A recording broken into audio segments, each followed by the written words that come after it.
Anaesthesia अभी मैंने recently join किया है गिलगित मेडिकल सेंटर पे। डॉक्टर उमर ने आज इनवाइट किया था तो मैं डिसाइडेड कि I will present on sepsis. तो basically this presentation is about sepsis and एक मैंने इस तरह बनाई है कि जो टाइमलाइन रही है सेप्सिस की ओवर द ईयर्स 2006 में पहले स्टार्ट आई थी गाइडलाइंस, फिर उसके बाद आगे लेटेस्ट अपडेट 2021 में आई है। तो ये लेट्स स्टार्ट। पहला एडिशन जो आया था सेप्सिस का गाइडलाइंस का 2004 में आया था, देन रिवाइज 2008 एंड 2012। ये बहुत पॉपुलर हुआ था जिसमें 3 hours 6 hours बंडल्स आए थे।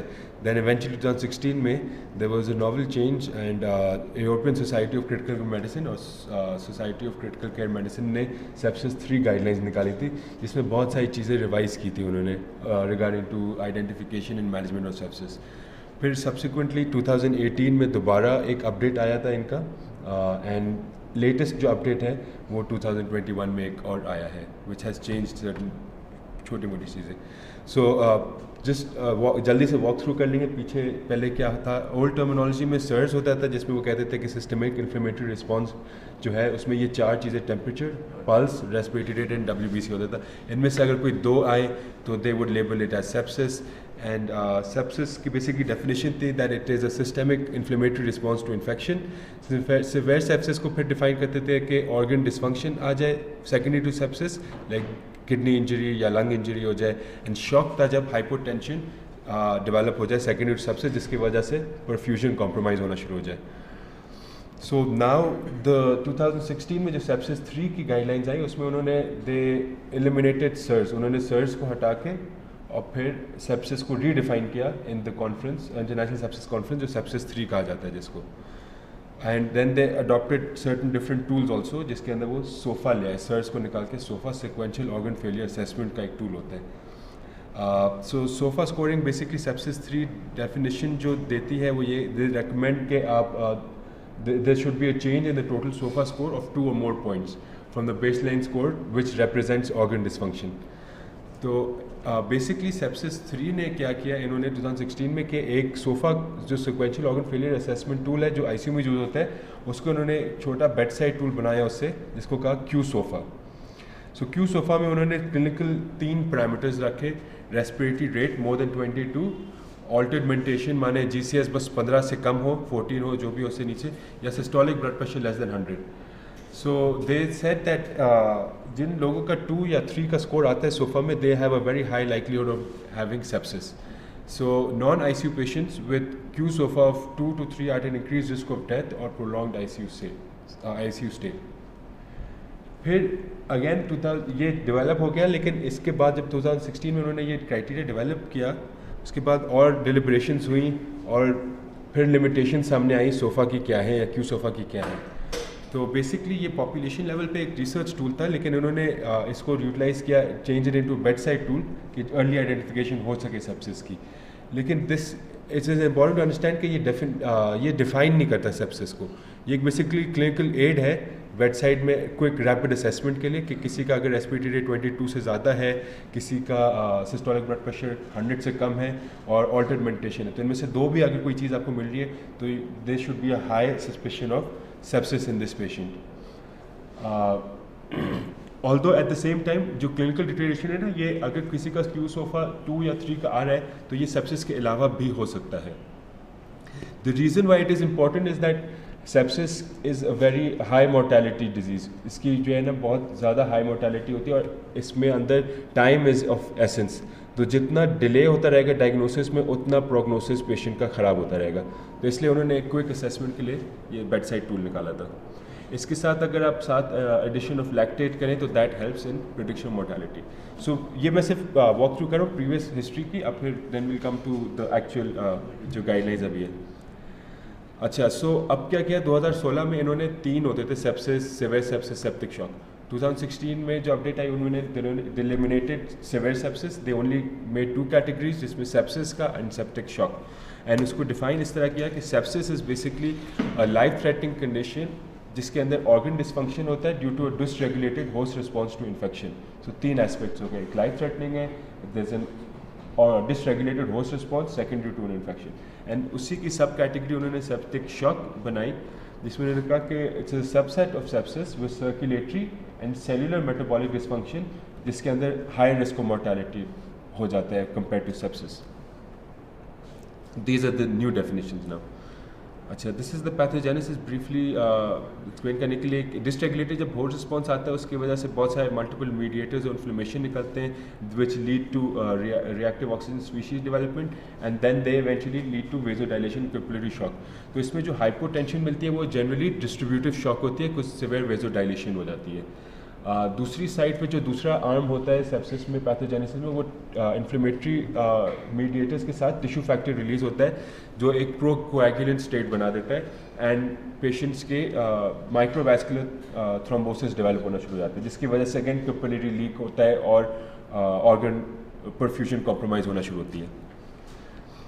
तो it's important to identify sepsis early. जैसे मैंने कहा, इसका वजह क्या है कि जितना ज़्यादा ऑर्गन फेलियर टाइम के साथ ऑर्गन फेलियर वर्सन होता रहेगा और जितना ज़्यादा ऑर्गन फेलियर होएगा उतना ज़्यादा मोर्टेलिटी का चांस बढ़ता रहेगा. तो this is basically a chart showing that कि percentage of patient and mortality X axis में, वाई एक्सिस में. तो जितने ज़्यादा ऑर्गन फेलियर उतना ज़्यादा मोर्टेलिटी बढ़ता रहता है सेप्सिस में. तो जिनके लोगों का 4 है 4 और मोर, उनकी मोर्टेलिटी अबाउट 60% से ज़्यादा है जिनके साथ 4 ऑर्गन फेलियर हो जाए.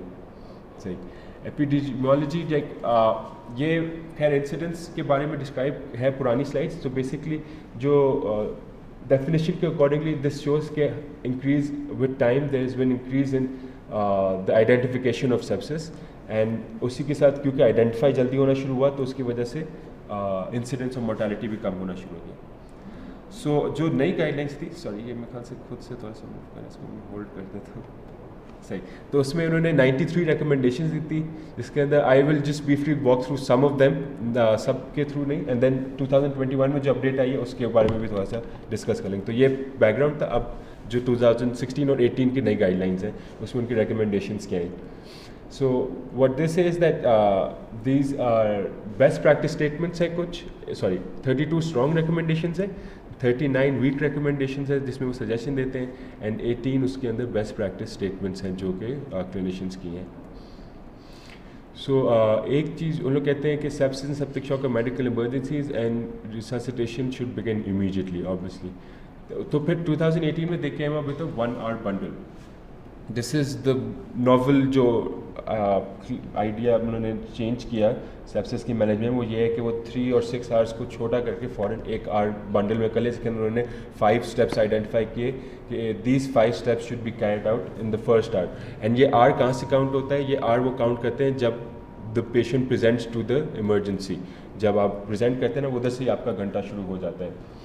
So clinicians begin treatment immediately, especially in patients with hypotension, rather than waiting for extending resuscitation measures over a longer period. 1 hour bundle में क्या चीज़ें आती हैं? So basically these are the 5 things that they recommend. सबसे important antibiotics obviously. Measure lactate levels, remeasure initial lactate अगर 2 से ज़्यादा हो तो आप remeasure करें. पर इसको अगर step wise है ना, सबसे पहले आएगा this point, the 4th point कि rapid administration हो crystalloids की. तो the fluid which they recommend is के 30 ml per kg. ठीक. तो rapid administration of 30 ml of crystalloid. Ideally the fluid that they recommend is that crystalloid दें, starches ना दें और ये synthetic colloids भी कम यूज़ करें. crystalloids में भी जिन fluids में जो बाइकाप प्रिकर्सर के साथ होती हैं, जैसे रिंगर लैक्टेट बाइकाप बन जाएगा आगे जाके, या स्टीरोफंडिन है उसके अंदर एसीटेट होता है वो बाइकाप बन जाएगा. तो दीज आर प्रेफरेबल और कंपेयर टू नॉर्मल सेलाइन, क्योंकि वो बाइकाप प्रिकर्सर की वजह से आपकी एसिड बेस बैलेंस में ज़्यादा बेनिफिट हासिल होगा. तो इनिशियली 30 ml पर kg से दें. And this is not hard and fast rule कि 30 ml दे के रुक जाना है या 30 ml तक ही जाना ज़रूरी है, उससे ज़्यादा नहीं दे सकते. ये सिर्फ एक गाइड के लिए कि 30 ml तक दें, ज़रूरत पड़े तो और भी दें. देन इफ़ उससे कंट्रोल नहीं होता then you come to vasopressors. And vasopressors का ऑब्जेक्टिव होता है कि आप मैप जो है एटलीस्ट 65 तक मेंटेन रखें ताकि ऑर्गन परफ्यूजन मेंटेन रहे. एंड द फर्स्ट चॉइस वेजोप्रेसर का is norepinephrine. that they recommend. Then सबसे important इन पाँचों में से है कि you administer broad spectrum antibiotics. This is what will save the patient's life. सबसे ज़्यादा मोर्टेलिटी बेनिफिट सारी इंटरवेंशन जितनी भी एविडेंस है सबसे बेसिकली जो जान बचाता है वो जल्दी एंटीबायोटिक्स देना ही मरीज़ की जान बचाएगा. तो अगर पॉसिबिलिटी है to obtain blood cultures prior to antibiotics तो वो ले लें, बट इन केस इतना डिले होएगा किसी ऐसे सेटअप में कि ब्लड कल्चर्स लेने के वजह से एंटीबायोटिक्स में डिले आ जाए तो देन लेट दैट बी और एंटीबायोटिक्स दे दें. एंड देन अब उन्होंने इसमें ये भी कहा कि लैक्टेट मेजर करें, क्योंकि लैक्टेट जो है उन्होंने 2016 में जब गाइडलाइंस आई थी तो दे रेकमेंडेड कि लैक्टेट इज़ अ प्रोग्नोस्टिफिकेशन फैक्टर. जिस पेशेंट का लैक्टेट इनिशियल लैक्टेट बहुत ज़्यादा बढ़ा हुआ है उसका प्रोग्नोसिस पुअर है. उसके अलावा आप जब फ्लूइड रिससिटेशन स्टार्ट करते हैं तो वो जो लैक्टेट है वो क्लियर आउट होना शुरू हो जाएगा. तो जितना क्विकली लैक्टेट क्लियर होता है वो भी एक अच्छा प्रोग्नोस्टिक फैक्टर है कि जिन पेशेंट्स का फॉर एग्जांपल आपने फ्लूइड रिससिटेट किया 2-3 घंटे में 5-6 पॉइंट से लैक्टेट गिर गया, this is a good prognosis कि इस पेशेंट का अच्छा प्रोग्नोसिस ये सेप्सिस से निकल आएगा शॉक से. Like I said time zero जो है वो प्रेजेंटेशन का टाइम होता है as defined as the time of trials in the emergency department and या किसी और केयर वैल्यू में जब भी पेशेंट आता है तो वहाँ से टाइम ज़ीरो स्टार्ट हो. और इस 1 घंटे में ये 5 चीज़ें अगर आप अचीव कर लें तो that will increase the survival of the patient. ठीक है, तो पहले जो है जस्ट कंपैरिजन, पहले एक पुराना 2012 में जो रिकमेंडेशंस थी ना उसमें एक अगर आप लोग ने सुना भी होगा पढ़ा भी होगा अर्ली गोल डायरेक्टेड थेरेपी का एक नाम होता था जिसमें वो 6 आवर्स का उन्होंने बंडल रखा हुआ था. रिवर्स एक एक्चुअली रिसर्चर थे इंटेंसिविस्ट थे, रिवर्स ट्रायल उन्होंने कंडक्ट किया था जिसमें उन्होंने सारे पैरामीटर्स रखे थे. CVP को 8 से 12 रखें, स्मैप को 65 से ऊपर रखें, ये सारे उन्होंने गोल्स रखे थे. But eventually like evidence suggested ये उनका पूरा प्रोटोकॉल था रिवर्स प्रोटोकॉल. 2001 में उन्होंने ये स्टडी की थी और ये बहुत मशहूर हुई थी. This is where sepsis started picking up traction कि ये एक इतनी बड़ी एंटिटी है जिसको हमें एड्रेस करना चाहिए. इसके अंदर ये इशू था कि खैर सप्लीमेंटल इसमें बेसिकली व्हाट द टारगेट के CVP पर टारगेट करते थे, मैप 65 रखे, यूरिन आउटपुट रखे और फिर एंड में अगर आपके पास सेंट्रल एक्सेस है तो SCVO2 वो मेजर करते थे जिसके बेसिस पे वो डिफाइन करते थे कि आपने ब्लड देना है या आइनोट्रोपिक सपोर्ट देना है. बट इसमें क्या इसका जो इवेंचुअली इसके जो कॉन्स थे उसमें ये था कि फिर हर everyone did not have the capacity कि वो SCVO2 मेजर कर सके. अर्ली इंसर्शन सेंट्रल लाइन की डालना मुश्किल था. ये वाले मैट्रिक्स जो है ये मेजर करना लोगों के लिए मुश्किल होता था. हर जगह CVP अवेलेबल नहीं होती कि आप वो उसका कहें. एंड अगेन RBCs आइनोट्रोप्स के ऊपर आप SCVO2 के ऊपर डिफाइन करते थे. बट इवेंचुअली दिस लॉस्ट वो मैं आगे थोड़ा सा इसमें तेज़ जा रहा हूँ. इसमें बेसिकली रिवर्स ने जो ट्रायल किया था उसमें उन्होंने फ्लूइड भी ज़्यादा जाता था compare to usual care which again post the resuscitation phase में वो प्रॉब्लम करता था when patients are in a positive balance. तो क्रिटिकल केयर में पेशेंट्स का जो पॉजिटिव बैलेंस ज़्यादा होना भी एक पुअर वो है पुअर प्रोग्नोसिस का निशानदेही करता है. तो खैर coming back to the recommendations जो इनके थे, so what they recommend is we recommend that a specific anatomic diagnosis of infection identified or excluded as rapidly as possible in patients with sepsis or septic shock. Obviously source identification is critical. सबसे पहले source identify होएगी तो ही control होएगा infection पे. अच्छा, what they recommend is that source control की कोई intervention implement होए as soon as possible, medical या surgical जो भी हो as soon as possible. Antibiotics should be initiated as soon as possible after recognition within 1 or sepsis or septic shock. This is a strong recommendation. इसके अंदर strong quality of evidence है. और initially they recommend के broad spectrum antibiotics दें and with 1 or more antimicrobials to cover all likely pathogens. तो broad और फिर जब cultures का report आए तो उसको narrow spectrum कर दें. अच्छा, टाइम टू एंटीबायोटिक्स ये एक बहुत अच्छा ग्राफ है जिसमें ये डिस्क्राइब करता है कि एंटीबायोटिक से कितना फ़र्क पड़ता है. तो ब्लैक जो है वो सर्वाइवल फ्रैक्शन है और जो ग्रे है वो एंटीमाइक्रोबियल इनिशिएशन के बारे में क्यूमुलेटिव इफेक्टिव एंटीमाइक्रोबियल. तो एक्स एक्सिस में टाइम फ्रॉम हाइपोटेंशन है और ये टोटल पेशेंट्स है. तो आप नोटिस करेंगे जितनी ज़्यादा एंटीबायोटिक्स देर से मिल रही हैं उतना सर्वाइवल फ्रैक्शन कम होता रहता है. एंड जितनी अर्ली एंटीबायोटिक मिलेगी उतना सर्वाइवल का चांस ज़्यादा होएगा. So this is very critical कि एंटीबायोटिक्स टाइमली एडमिनिस्टर हो जाए इन पेशेंट्स विद सेप्सिस.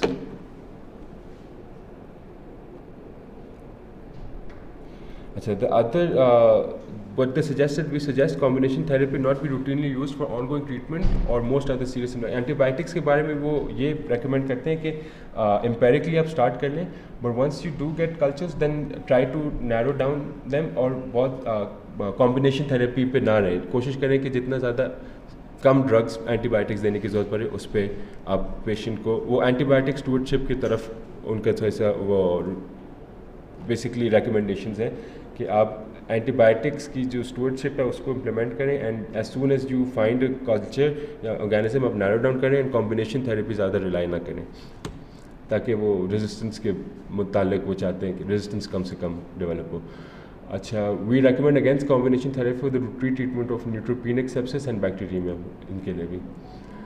अच्छा, एंटीबायोटिक स्टूवर्डशिप के बारे में वो कहते हैं we recommend empiric antimicrobial therapy be narrowed once pathogen identified और adequate clinical improvement is noted. ठीक है, जैसे हमने डिस्कस किया. एंड ड्यूरेशन दे रेकमेंड के सेप्सिस के लिए अगर आपका सेंसिटिव ड्रग है, आपके पेशेंट क्लिनिकली प्रूव कर रहा है, तो 7 to 10 days is adequate coverage for antibiotics. 7 to 10 days में फिर अगर there is improvement clinically and patient बेहतर हो गया तो उसके बाद बंद कर दें. But obviously this is a generalization. इसी सेप्सिस के लिए specific case to case vary करता है आप कहाँ का सोर्स ट्रीट कर रहे हैं.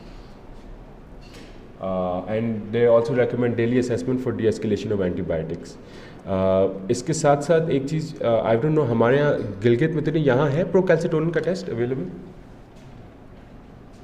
एक और एंटीबैक्टीरियल थेरेपी के लिए एक टेस्ट जो काफ़ी हेल्प करता है वो प्रोकैल्सिटोनिन है.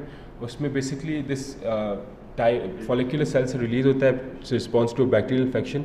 तो बैक्टीरियल इन्फेक्शन के रिस्पॉन्स को मेजर करने के लिए प्रोकैल्सिटोनिन बहुत हेल्पफुल होता है. लैब टेस्ट ये है या अच्छा अवेलेबल. हाँ, अच्छी एक्यू से हम लोग भी एक्यू से वहीं से करवा रहे हैं बेसिकली.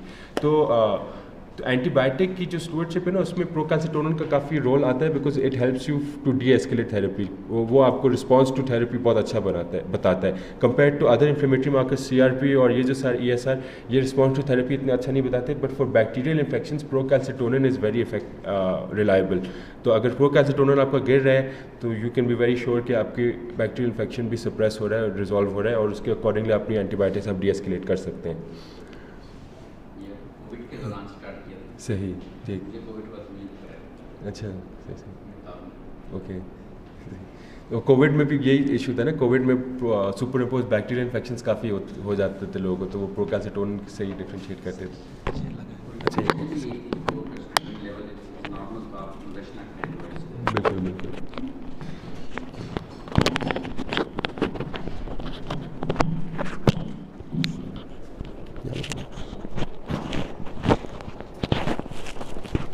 सही, आवाज़ आ रही है? सही, ठीक. अच्छा, सो अगेन थोड़ी सी रेपिटेशन है, असल में वो डिटेल में सारे पॉइंट्स आप बता दें कि they we recommend resuscitation from sepsis induced hypoperfusion at least 30 ml per kg within the first 3 hours. कि आप 30 ml per kg, अब 30 ml per kg के ऊपर बहुत ज़्यादा कंटेंशन रहता है कि 30 ml देना ज़रूरी है, इतना ही दें और फिर उसके बाद लोग छोड़ देते देना. सो ये basically it's not, it's just a guide. 30 ml से आप दें. बहुत सारे क्लिनिशियंस में मैंने ये अपने जूनियर्स में भी देखा है कि उनकी अंडरस्टैंडिंग में ये वो होता है कि वो समझते 30 ml के बाद बस हमने अब नॉट्स लानी है और फ्लूइड नहीं देना. तो ऐसा नहीं है. Fluid basically different haemodynamic variable से आप असेस करते रहते हैं, जिसमें बहुत सिंपल एक होता है पैसिव लेग रेज. आप पाँव उठा के देखें, अगर उसका 10 मिलीमीटर मर्क्यूरी से बढ़ता है तो this patient is fluid responsive, तो आप उसको और फ्लूइड दें इंस्टेड ऑफ स्टार्टिंग नॉरएपिनेफ्रिन. उसके अलावा और भी स्टैटिक और डायनामिक वेरिएबल्स होते हैं जो आगे डिस्कस होंगे, लेकिन this is just a guide. 30 ml तक दें, लेकिन अगर और ज़रूरत पड़ी तो और भी दे सकते हैं.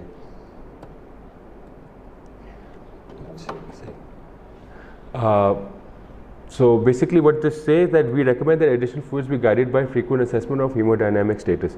Hemodynamic status में वो जो कहते हैं कि फर्स्ट ऑफ ऑल तो crystalloids is the fluid of choice septic ऑक्स में, एंड सेकेंडरी आप एल्ब्यूमिन यूज़ कर सकते हैं in addition to crystalloids. When बहुत ज़्यादा क्रिस्टलॉइड्स की ज़रूरत पड़ी है तो कोलॉइड प्रेशर बिल्ड करने के लिए आप instead of using synthetic colloids आप एल्ब्यूमिन यूज़ कर लें.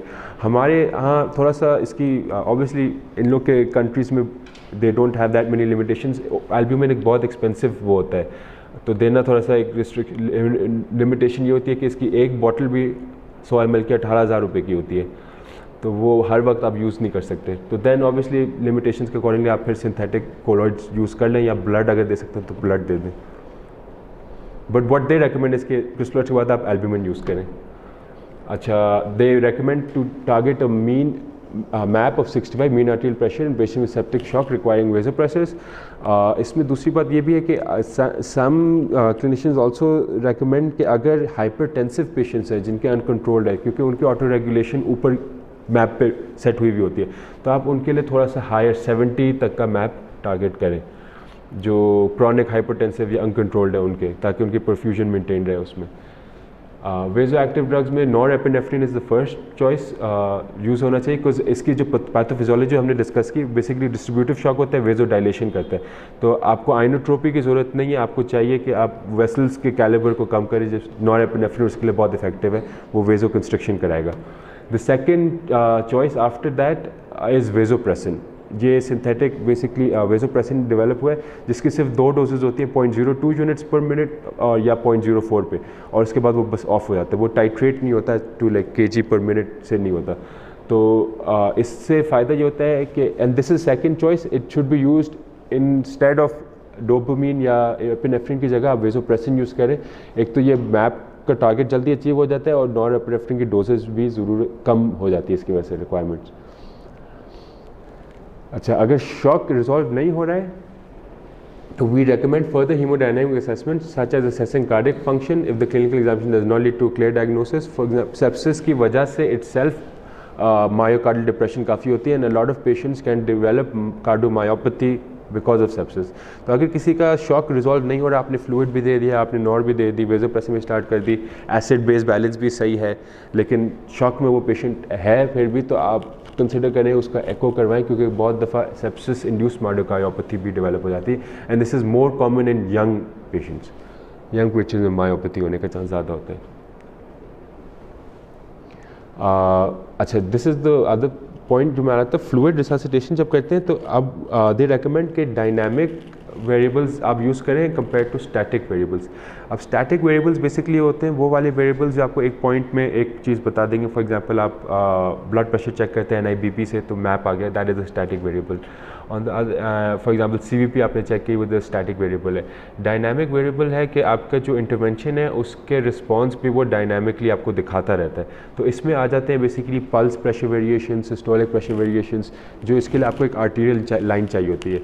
आर्टीरियल लाइन होगी तो जो वेव फॉर्म बनता है ना आर्टीरियल लाइन का, उसके अकॉर्डिंगली जब आप फ्लूइड देते हैं तो वो उसकी जो वेरिएशन है सिस्टोलिक में ना, जो एक पल्स टू पल्स वो प्रेशर बता रहा होता है आर्टरी लाइन, तो उसमें जो वेरिएशन आ रही है आपके सिस्टोलिक प्रेशर में ना, दैट एक्चुअली गाइड्स कि ये पेशेंट फ्लूइड रिस्पॉन्सिव है या फ्लूइड रिस्पॉन्सिव नहीं है। तो अगर वेरिएशन 10 to 12% तक की है तो इसका मतलब है ये रिस्पॉन्सिव है फ्लूइड से, इस पेशेंट को और फ्लूइड मिलना चाहिए। जब वो 10% से कम वेरिएशन आ रही है तो फिर he is not responding to fluid. इसके बाद आप ज़्यादा रिलाई करें वेजोप्रेसिव उस पर और नॉरएपिनेफ्रिन पे। इसके अलावा एक सिंपल तरीका bed side tool dynamic variable का इज़ ये फ्लूइड चैलेंज जो है, आप 250 to 500 ml का एक बोलस दें 10-15 मिनट्स में। अगर उससे मैप में चेंज आ रहा है 10 मिलीमीटर्स का, तो that means that this patient is responsive to fluid और इसको और फ्लूइड दें। या एक और सिंपल बेड साइड, क्योंकि ये तो बहुत इक्विपमेंट और सबकी चीज़ें चाहिए सिस्टोलिक प्रेशर और पल्स प्रेशर के लिए, लेकिन आप दूसरा पैसिव लेग रेस करके चेक कर सकते हैं। अगर आपने पैसिव लेग रेस किया और उसके बाद चेंज आ रहा है प्रेशर्स में, तो दैट अगेन 10% का 10 मिलीमीटर्स का चेंज आ रहा है, दैट अगेन इंडिकेट्स के patient is responsive to fluid, और ऐसे पेशेंट को आप और फ्लूइड दें इंस्टेड ऑफ गिविंग वेजोप्रेसिस है। सही। अच्छा, लैक्टेट है यहाँ वैसे अभी हमारे यहाँ भी लैक्टेट अभी गिलगित मेडिकल सेंटर में नहीं है, हम भी कोशिश करें लैक्टेट लाने का, लेकिन अभी नहीं है। तो लैक्टेट अगेन, लैक्टेट भी एक मार्कर है जैसे मैंने पहले डिस्क्राइब किया था, और अब उन लोग रेकमेंड करते हैं कि इसको यूटिलाइज भी करें आप लोग फॉर रिससिटेशन, गाइडिंग रिससिटेशन। तो goal of resuscitation is to normalise lactate. Lactate produce basically इसीलिए होता है कि जब ऑर्गन को परफ्यूजन नहीं हो रही, ऑक्सीजन डिलीवरी नहीं हो रही, एनारोबिक रेस्पिरेशन में जाएंगे, लैक्टेट प्रोड्यूस होना शुरू हो जाएगा। तो वो बेसिकली लैक्टेट लेवल्स अगर बढ़े हुए तो इसका मतलब है कि हाइपर परफ्यूजन चल रही है टिश्यू लेवल पे, तो उसको आपने एड्रेस करना है। तो आप जब फ्लूइड देंगे लैक्टेट क्लियर आउट होगा, इसका मतलब आपकी परफ्यूजन बेहतर हो रही है। एक इसका फ्लिप साइड एक और होता है, एक और सेप्सिस में ना दो तरह के हाइपो परफ्यूजन होती है। एक तो ये है कि आपका और ब्लड कॉम्प्रोमाइज़ हो रहा है, blood flow compromise, perfusion compromise हो रही है इस वजह से, तो लैक्टेट बढ़ना शुरू हो जाता है। एक बहुत ही सबसेट होता है, ख़तरनाक सबसेट होता है सेप्सिस का, जिसके अंदर साइटोटॉक्सिक हाइपोक्सिया होता है। Basically what that does is के सेप्सिस की वजह से जो डिसफंक्शन है वो माइटोकॉन्ड्रियल लेवल पे इलेक्ट्रॉन ट्रांसपोर्ट चेन को डिसएंगेज कर देता है। तो अगर आपका उसमें ये होता है कि पेशेंट शॉक में नहीं भी होएगा, उसका प्रेशर मेंटेन्ड है, ब्लड प्रेशर सही है, ऑक्सीजन जा रही है, लेकिन वो माइटोकॉन्ड्रियल लेवल पे सेल यूज़ ही नहीं कर सकती ऑक्सीजन को, क्योंकि वो ट्रांसपोर्ट चेन डिसइंटीग्रेट हो जाती है सेप्सिस की वजह से। तो वो बहुत ही एक डेंजरस सब टाइप होता है सेप्सिस का, जिसमें बहुत पुअर प्रोग्नोसिस होता है। तो अगर कोई पेशेंट जिसका आप फ्लूइड रिससिटेट कर रहे हैं लेकिन लैक्टेट क्लियर आउट नहीं हो रहा, उतना ही का उतना ही है, तो then you should be thinking कि इसके साइटोटॉक्सिक लेवल पे इसको हाइपोक्सिया हो गया। So summary, just to summarize, resuscitation early start होनी चाहिए with source control, intravenous fluids and antibiotics, जिसमें antibiotics are the most important, जिससे मरीज़ की जान बचेगी। Frequent assessment of volume status is crucial throughout the resuscitation period, and we suggest guiding resuscitation to normalize lactate levels in patient with elevated lactate levels as a marker of tissue hypoperfusion. अच्छा, basically what they also in these guideline they suggested कि hospitals को ना अपने थोड़े से performance improvement में एक ऐसे मैकेनिज्म डेवलप करना चाहिए जिसके अंदर अर्ली आइडेंटिफिकेशन हो सके सेप्सिस की। बिकॉज अगर सेप्सिस आइडेंटिफाई होएगा तभी वो एड्रेस होगा, तभी मोर्टेलिटी कम होएगी। सो दे recommend and they encourage hospitals to develop their own mechanisms जिसमें वो सेप्सिस को किसी तरह आइडेंटिफाई कर सकें। तो डिफरेंट हॉस्पिटल्स ने डिफरेंट चीज़ें अडॉप्ट की हुई हैं। कुछ ने जैसे एक अपने कल्चर और से जो है ना एक टूल बनाया हुआ होता है जो अलर्ट कर देता है उनको मुख्तलिफ।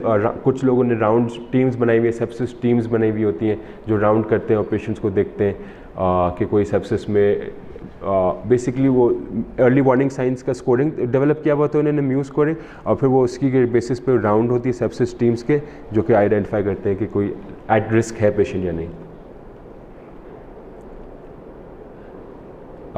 सो performance improve efforts are associated with improve patient outcomes. Obviously जितना जल्दी आइडेंटिफाई होगा उतना बेहतर रिजल्ट्स आएंगे।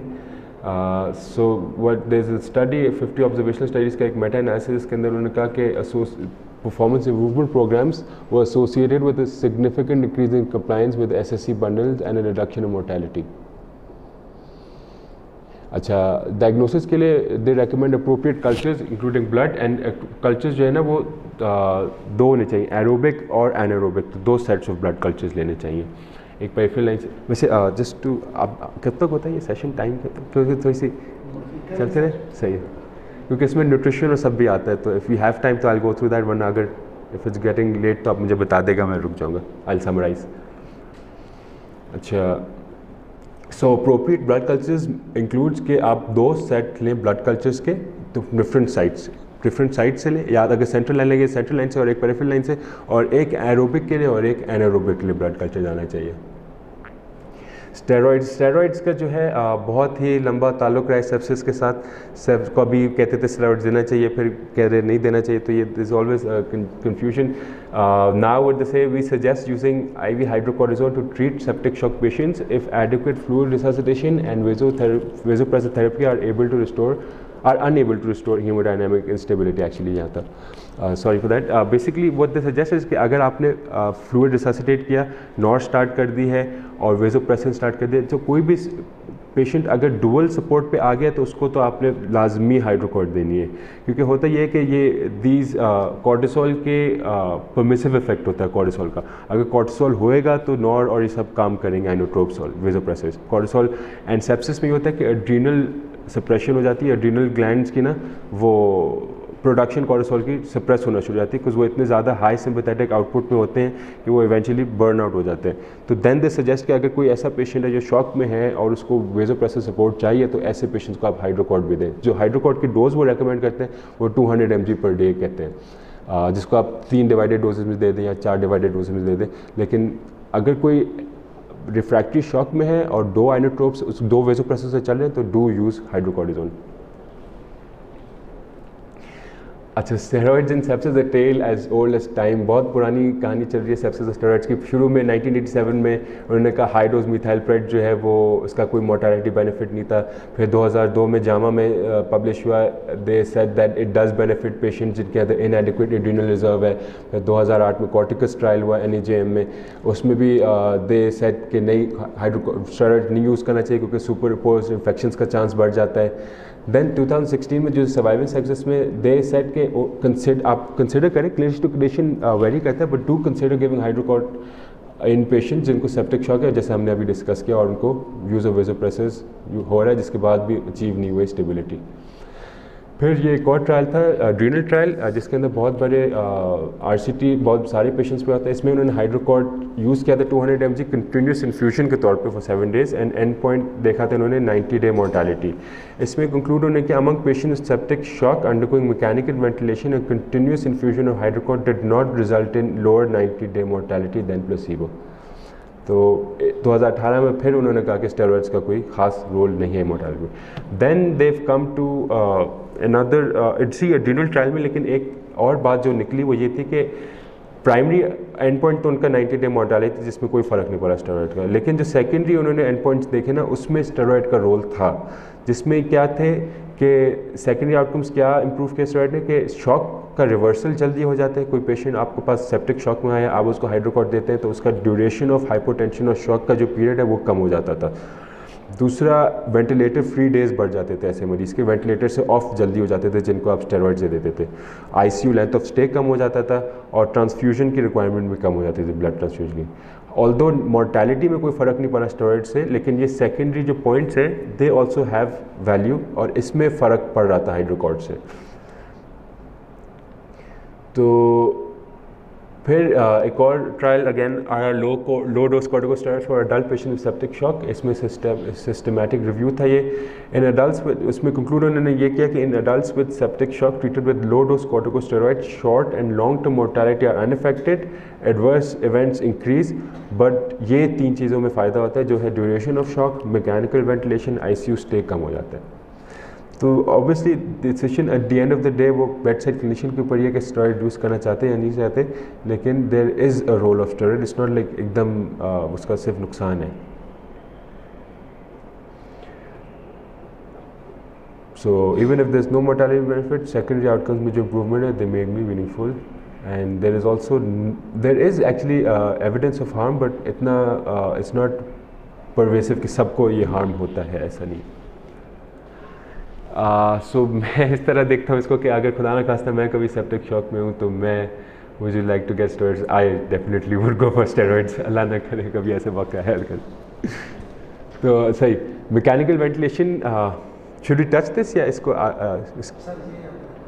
ये मेरे ख्याल से, क्योंकि ये थोड़ा सा सिर्फ स्पेसिफिक मैकेनिकल वेंटिलेशन के मोड्स के ऊपर है कि व्हाट दे सजेस्ट कि अगर किसी को ARDS या कुछ डेवलप हो जाए सेप्सिस के पेशेंट को ना, तो आप हायर पीप पे उसको वेंटिलेट करें इंस्टेड ऑफ एक लोअर पीप पे। हायर पीप से लंग इंजरी का चांस वो कहते हैं कम हो जाता है, तो वेंटिलेटर इंड्यूस्ड लंग इंजरी कम होएगी।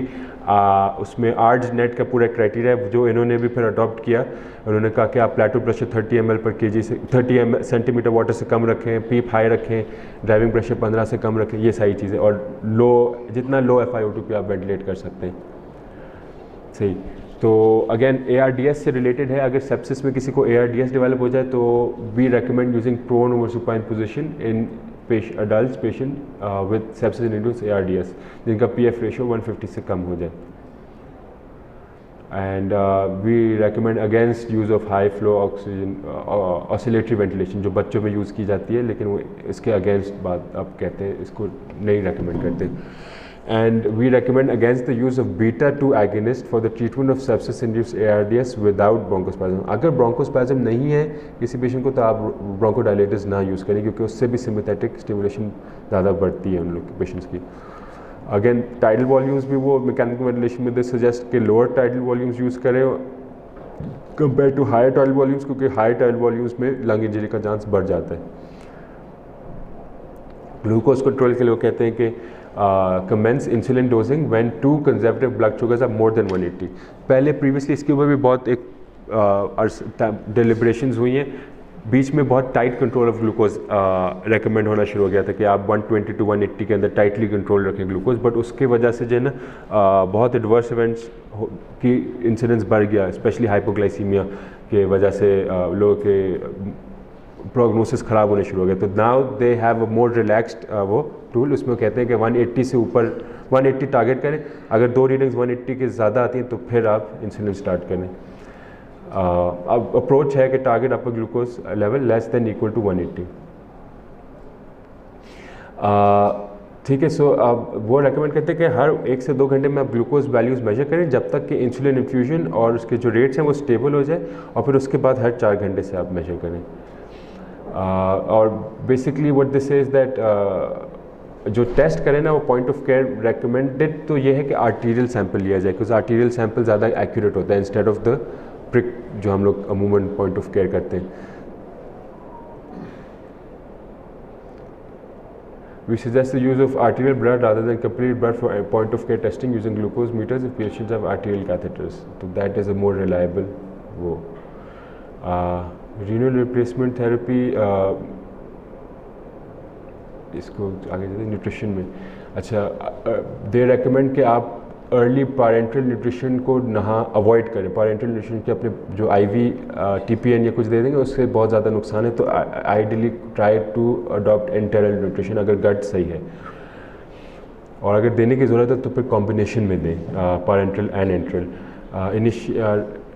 Initiate early enteral nutrition critical patients with septic or septic shock who can be fed enterally. In fact, nutrition के बारे में आप ये भी कहते हैं कि अगर आप सिर्फ ट्रोफिक डाइट से स्टार्ट कर दें ना तो उससे भी मिशन का बहुत ज़्यादा, ट्रोफिक डाइट माने बहुत ही मिनिमल, इतनी कि बस गट मोटिलिटी स्टार्ट हो जाए। 100 ml अभी आप दे दें 4 hours में ना, तो उससे ट्रांसलोकेशन ऑफ बैक्टीरिया कम होता है and that improves decreases the chance of added infection, super impose infections. So rather to initiate IV glucose and advanced enteral feeds as tolerated over the first 7 days in critically ill patient with septic or septic shock in whom early enteral feed is not feasible. तो basically 7 days का उन्होंने cut off दिया है कि 7 days तक आप start कर लें enteral feed आइडियली। और रेजिडुअल वॉल्यूम्स पहले आईसीयू में बहुत प्रैक्टिस होती थी कि रेजिडुअल वॉल्यूम्स चेक करने की, तो वो आप कहते हैं अब उसको रेकमेंडेड नहीं है। अगर आपको लग रहा है कि फॉर एग्जांपल कोई पेशेंट है जिसके गट मोटिलिटी स्लो है तो आप कोई प्रोकाइनेटिक ऐड कर दें जैसे मीटोक्लोप्रामाइड या एरिथ्रोमाइसिन, लेकिन ये गैस्ट्रिक वॉल्यूम्स चेक करने की ज़रूरत नहीं है। ठीक है, अनलेस कि the patients are at high risk of aspiration, तब आप गैस्ट्रिक वॉल्यूम्स चेक करें। We suggest use of prokinetic agents, ठीक है, जो अभी डिस्कस हुआ। अच्छा, सेटिंग गोल्स ऑफ केयर, तो गोल्स ऑफ केयर बेसिकली वो ये कहते हैं कि आप फैमिली से पहले से डिस्कस कर लें क्या है प्रोग्नोसिस एंड कोड डिस्कस कर लें, end of life care planning and ये सारी चीज़ें। अच्छा, तो 2020 ये लास्ट फ्यू स्लाइड्स हैं। अब कुछ चेंजेस जो मैंने आपसे डिस्कस किए थे ना ये पूरी आ नहीं रही है। खैर इसमें जो है ना 2021 की जो अपडेट है ना उसमें अब उन्होंने कुछ और चेंजेस की हैं, मोस्टली वही है। बेसिकली वो द स्ट्रांगली रेकमेंड किया मैप आप टारगेट वही 65 का करें। कंसिडर इन्वेजिव मॉनिटरिंग अगर आप चला रहे हैं नॉरएपिनेफ्रिन।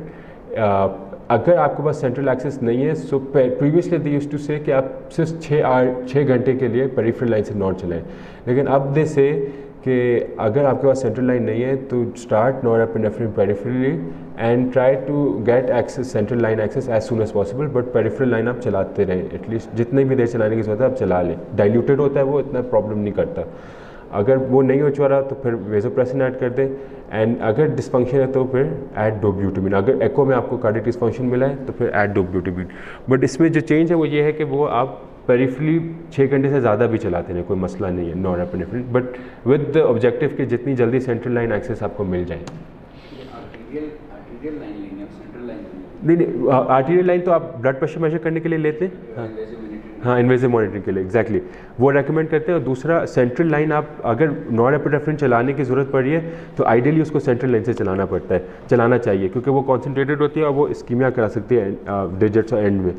लेकिन आप अगर पहले ये रिकमेंडेड था कि आप 6 घंटे तक पेरिफेरल लाइन से चला लें, लेकिन 6 घंटे के अंदर अंदर सेंट्रल एक्सेस ले लें ताकि वहाँ से नॉरएपिनेफ्रिन चलाएं।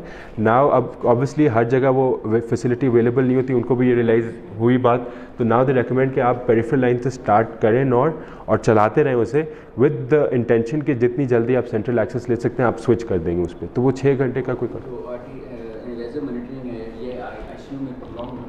जी बिल्कुल रख सकते हैं, आर्टेरियल लाइन रख सकते हैं। वैसे रिकमेंड करते हैं 7 डेज़, लेकिन 7 हम लोग तो 14 डेज़ तक 2 हफ्ते तक भी रखते हैं सेम साइड पे बिल्कुल। आर्टेरियल लाइन से इन्फेक्शन का चांस कम होता है क्योंकि वो बहुत छोटा उसका वो होता है, सेंट्रल लाइन से ज़्यादा होता है, तो रिकमेंडेड ये है कि सेंट्रल लाइन 2 वीक से ज़्यादा नहीं रखी जाए। हम लोग की कोशिश होती थी कि वो 7 डेज़ के अंदर अंदर हम लोग मूव कर दें, क्योंकि आईसीयू में एक बहुत बड़ा वो होता है कि KPI की परफॉर्मेंस इंडिकेटर आपका क्लेप्सी होता है, central line associated bacterial blood stream infection. तो वो ऑब्वियसली एक आइट्रोजेनिक चीज़ है, आपने सेंट्रल लाइन डाली है, उसकी केयर आप नहीं रखेंगे तो इन्फेक्शन हो ही जाएगा इवेंचुअली, और वो एक एडेड मरीज़ के लिए नुकसान है जो आपकी इंटरवेंशन से स्टार्ट हुआ है। तो दैट्स वाई रिकमेंडेड है कि आप सेंट्रल लाइन डाल दें अगर, तो 7 दिन के बाद आप सोचना शुरू कर लें कि मैं इसको हटा सकता हूँ, किस तरह हटा सकता हूँ, और 40 डेज तक नहीं से ज़्यादा नहीं रखना चाहिए। अब कुछ सेंट्रल लाइन्स आ गई हैं जो सिल्वर कोटेड होती है, सिल्वर नाइट्रेट कोटेड होती है या बैक्टीगार्ड होती है, वो एंटी बैक्टीरियल से कोटेड एंटी माइक्रोबियल से कोटेड होती है वो सेंट्रल लाइन, उनको आप लंबा रख सकते हैं, 4 हफ्ते तक भी रख सकते हैं उनको जो नई आई हैं। सही, तो ये हो गया उसका। एंड देन अब इसके बारे में इन्होंने अब जैसे 2021 की गाइडलाइन में एक और चीज़ उन्होंने कहा है कि क्योंकि क्यू सोफा जैसा हमने डिस्कस किया था उसमें रेस्पिरेटरी रेट, GCS और वो सिस्टोलिक ब्लड प्रेशर था। अब ये चीज़ें जो हैं बहुत माने सेप्सिस के अलावा भी डिटीरिएट कर सकती है, it's not very specific for sepsis. तो उन्होंने देखा कि हम बहुत ज़्यादा जो है ना उसकी वजह से बहुत ज़्यादा फ्लूइड रिससिटेशन ज़्यादा हो रही थी मरीज़ों की, जिनको सेप्सिस नहीं भी उनको भी बहुत फ्लूइड मिल जाता था और फिर उनके उसकी कॉम्प्लिकेशन ऑब्वियसली होती थी। तो now what this says that अगर 2021 में जो उन्होंने रिवाइज़ किया उसमें कहा है कि अगर शॉक प्रेजेंट है और आपका जो क्लिनिकल असेसमेंट है उसमें सेप्सिस जो है वो प्रॉबेबल या डेफिनेटिव लग रहा है, तो फिर तो आप एंटी माइक्रोबियल्स भी फ़ौरन दे दें और फ्लूइड्स भी फ़ौरन दे दें, ठीक है, एंटी माइक्रोबियल्स दे दें सॉरी। दूसरा, अगर आपका क्लिनिकल पॉसिबिलिटी लग रही है लेकिन डेफिनेटिव नहीं लग रहा और शॉक प्रेजेंट है, तब भी आप एंटीबायोटिक्स फ़ौरन दे दें। लेकिन अगर शॉक एब्सेंट है और सेप्सिस की लाइकलीहुड है लेकिन डेफिनेटिवली आपको नहीं लग रहा सेप्सिस है, तो आपको वो कहते हैं कि एंटी माइक्रोबियल्स पे फिर आप 3 घंटे तक administer anti microbials within 3 hours अगर आपको इन्फेक्शन का लग रहा है। क्योंकि पहले हो ये रहा था कि क्यू सोफा के बेसिस पे एंटी माइक्रोबियल बहुत ज़्यादा मिलना शुरू हो गए लोगों को, फिर उसके अपने कंसर्न्स रेज होना शुरू हो गए कि ये रेजिस्टेंस डेवलप होएगी और ये सब कुछ। तो अगर आप तो ये जो सेगमेंट है ना ब्लू, इन्होंने ये अब रिवाइज़ किया, उन्होंने कहा है कि अगर शॉक नहीं है मरीज़ को और सेप्सिस आपको बहुत ज़्यादा स्ट्रॉन्ग सस्पिशन नहीं है तो hold on to the antibiotics and reassess, and 3 घंटे तक आपके पास फिर टाइम है कि आप उसके बाद दे दें। Obviously this are all guidelines, physician को हेल्प करने के लिए, कोई पत्थर पे लकीर नहीं है जिस तरह सो ऑल दिस डेवलप। अच्छा, बाकी ये चीज़ें जो हैं ये नए जो पैराडाइम सेप्सिस में आ रहे हैं उसके बारे में इसमें से कुछ भी एज सच डेफिनेटिव एविडेंस नहीं आया इसका, लेकिन these are all things that under study, जिसके अंदर एंजियोटेंसिन 2 जो है उन्होंने एक ड्रग के तौर पे यूज़ करना शुरू है, जिससे वो नॉर और वेजोप्रेसिन की जगह एंजियोटेंसिन 2 यूज़ करना शुरू हो गए हैं for shock. Vitamin C antioxidant effect होते हैं, इसको भी सेप्टिक शॉक में काफ़ी हाई डोज में यूज़ करके मोर्टेलिटी बेनिफिट मिला है कुछ ट्रायल्स में कि हाई डोज में आप थायमीन दें पेशेंट्स को इन सेप्सिस तो उसमें अच्छे रिजल्ट्स आए हैं लोगों के। बट अभी तक कोई डेफिनेटिव माने अडॉप्ट किसी सोसाइटी ने ये नहीं किया है एज ट्रीटमेंट मोडालिटी। अच्छा, एक दफ़ा सेप्सिस हो जाता है तो sepsis itself is not just a 1 point thing, उसकी बहुत बड़ी सीक्वल ही होती है। बहुत सारे मरीज़ों को ना पोस्ट सेप्सिस एक सिंड्रोम होता है वो डेवलप कर जाते हैं, जिसके अंदर muscle fatigueness, muscle weakness, difficulty swallowing, cloudy thinking, poor memory, difficult sleeping, ये सारी चीज़ें होती हैं। सही, that is about it, thank you.